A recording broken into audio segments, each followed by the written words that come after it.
Hi there.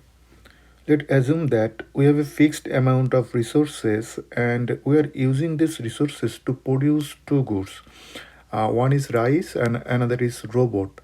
And we are assuming that rice is a labor intensive good and robots is a capital intensive good. That means we use less amount of labor to produce each unit of rice, and similarly our capital is more productive to produce robot. We make a table which shows the different combination of rice and robot that we can produce by using our fixed resources.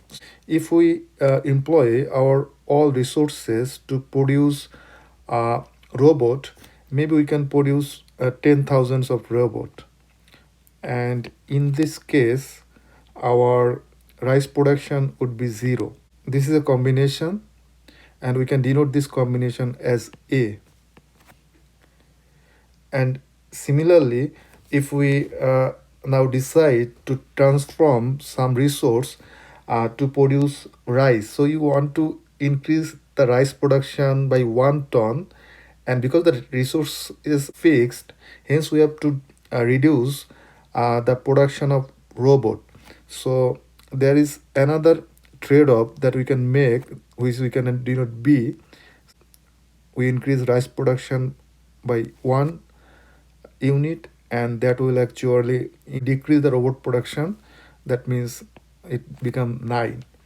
And similarly, if we increase gradually the rice production, that will actually reduce the robot production, because we are transforming resource from robot to rice as we producing more rice. There are more combination. We can denote C, 2, 7, D, 3, 4, and combination E. If we devote our all resources to produce rice, maybe we can able to produce 4 tons of rice in case robot production would be 0. This table actually shows the different combinations of rice and robots that we can produce by our given resources. All combination are actually shows the potentially trade-off. So if we convert this schedule into a graphical format, then we get a graph. So rice production is 0, the level of production of robots that is 10, so it is combination A. Similarly, we can define the other combination, and if we connect the different combinations, we get a graph, and that's look like this. And this graph actually called production possibility frontier. So what does the production possibility frontier shows? It shows the different combination of two goods, here robot and rice, which we can produce by our given resources. If we see the different properties of production possibility frontier, like any combination inside of the production possibility font attainable, like we can attain any combination there, so resources are supported to produce any combination of there. But any combination that stay outside, we cannot attain this point, because that actually shows a resource scarcity. So we have limited resources, so we cannot go beyond the boundary line. Outside any point are actually shows scarcity or unattainable points, and inside any point that are actually attainable. But if we see that there is some other property of inside any point, for example, we are staying at point Z now, so that means we are not using our full resources here.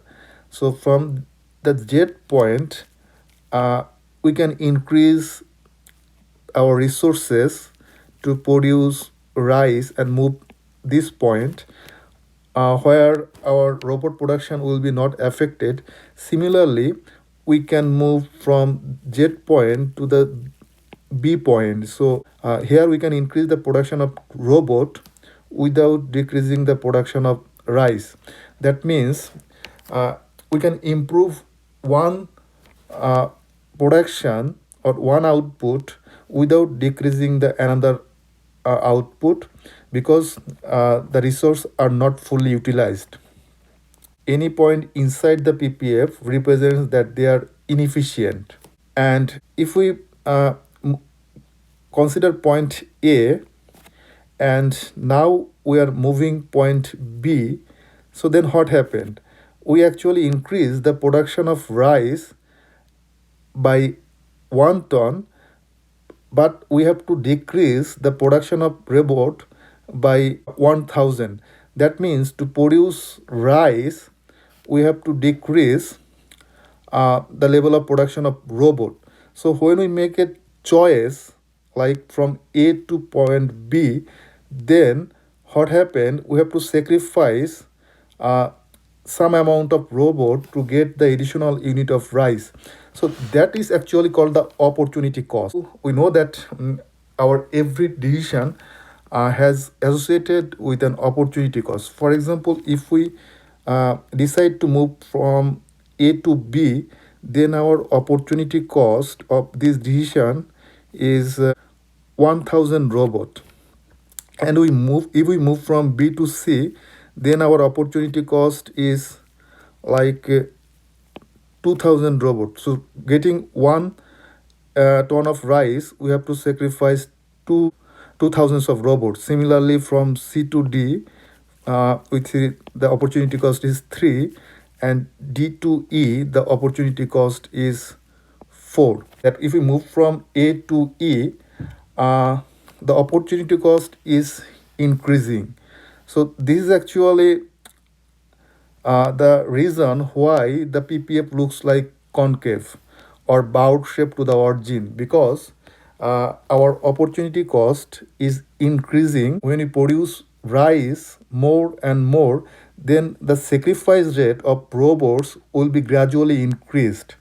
So that is called increasing opportunity cost, and that's why we're getting a shape of PPF which looks like concave.